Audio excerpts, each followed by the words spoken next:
ઉકાઈ ડેમમાં છેલ્લા 3 દિવસથી સતત પાણીની આવક વધી રહી છે। વહીવટીતંત્ર દ્વારા સમયાંતરે પાણી છોડવા માટેનો નિર્ણય કરવામાં આવી રહ્યો હતો।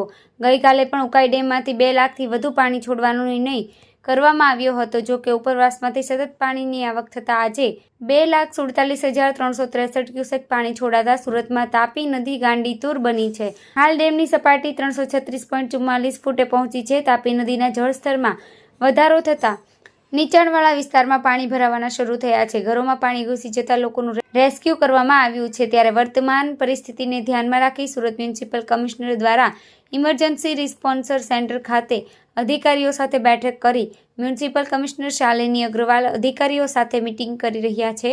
મીટિંગ બાદ મુખ્યમંત્રી ભૂપેન્દ્ર પટેલે વિડીયો કોન્ફરન્સ થકી સંપૂર્ણ માહિતી આપી હતી। 3 ફ્લડ ગેટ બંધ થતાં ગટરિયા પૂર આવવાનું શરૂ થયું છે। આ અંગે મનપા કમિશનર શાલિની બહેન અગ્રવાલે જણાવ્યું હતું કે અત્યારે ઉકાઈ ડેમમાંથી પાણી છોડવામાં આવી રહ્યું છે, જેના પગલે તબક્કાવાર સેન્ટ્રલ ઝોન અને વેસ્ટ ઝોનમાં ફ્લડ ગેટ ઓપરેટની કામગીરી કરવામાં આવી રહી છે। આ સાથે જ ડેમની પાણી વધારે છોડવામાં આવશે તો ફ્લડ ગેટ બંધ કરવામાં આવશે। ઉકાઈ ડેમમાંથી પાણી વધારે છોડવામાં આવે અને ભારે વરસાદ આવે છે તો Katargam zone, central zone, west ઝોનમાં અસર વધારે દેખાય છે। આગામી સમયના વરસાદી આંકડા પર નજર કરીએ તો લોકોને સાવચેત કરવામાં આવશે અને ફાયરની ટીમ અને મનપાની ટીમ અને કંટ્રોલ રૂમની ટીમ સતત નજર રાખી રહ્યું છે। આ સાથે મનપાની ટીમ ઉકાઈના ઇરિગેશન વિભાગ સાથે કનેક્ટ રહી આગોતરું આયોજન કરી રહ્યું છે, જેથી કરીને લોકોને હાલાકી ન પડે। અત્યારે ઉકાઈ ડેમમાંથી જો પાણી છોડવામાં આવી રહ્યું છે એમના કારણે તબક્કાવાર જો વેસ્ટ ઝોન અને સેન્ટ્રલ ઝોનમાં ફ્લડગેટને ઓપરેટ કરવા માટેની કામગીરી ચાલુ કરવામાં આવી છે અને બંધ કરવાનું ખોલવાનું એ બંને જો પરિસ્થિતિ છે એ ઉકાઈ ડેમમાંથી કેટલું પાણી છોડવામાં આવશે અને વરસાદ એ બંનેને ધ્યાને રાખીને કરવામાં આવશે। તબક્કાવાર મીડિયાને પણ તમામ પ્રકારની માહિતી અત્રેથી આપવામાં આવી રહી છે, પણ જે પણ પરિસ્થિતિ ઉદ્ભવશે એમનું આગોતરી માહિતી પણ તંત્ર તરફથી આપવામાં આવશે।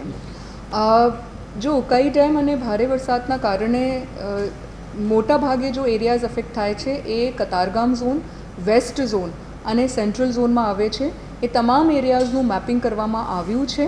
અત્યારે અમે કોઈને પણ પેનિક અથવા તો પેનિક કરવા માંગતા નથી, પણ જ્યારે પણ કોઈ પણ પરિસ્થિતિ ઉદ્ભવશે એના આધારે જે વિસ્તારોમાં અલર્ટ આપવા માટેની જરૂરત પડશે એમને એડવાન્સમાં અલર્ટ આપવામાં આવશે। એ તમામ વિસ્તારોનું મેપિંગ ત્યાં ઝોનની જો ટીમ્સ છે એ સતત ત્યાં ફિલ્ડ વિઝિટ્સ કરી રહી છે। આખી રાત્રે કાલે પણ ફાયરની ટીમ્સ અને ઝોનની ટીમ્સ આ તમામ વિસ્તારોમાં ફરીને સ્થિતિનું પણ મોનિટરિંગ કન્ટિન્યુઅસલી ફિલ્ડ ઉપરથી પણ કરતી હતી। કંટ્રોલ રૂમ્સ આ તમામ ઝોનમાં 24/7 કાર્યરત છે। ઉકાઈ ડેમના ઇરિગેશન વિભાગ સાથે કોર્પોરેશનનું આગોતરું આયોજન સંકલન કરવામાં આવી રહ્યું છે, એટલે એ લોકો જ્યારે પણ પાણી છોડવા માટેનું ડિસિશન્સ લઈ રહ્યા છે એમની આગોતરી જાણ કોર્પોરેશનને, કલેક્ટર ઓફિસને કરવામાં આવી રહી છે અને એટલે પૂરતું સમય કોર્પોરેશન અને તંત્રને મળી રહ્યું છે, જેથી ભવિષ્યમાં એ લોકો જે પણ નિર્ણય લેશે એમાં જે પણ વિસ્તારો અફેક્ટેડ થશે એમની આગોતરી માહિતી બધા લોકોને આપવામાં આવશે।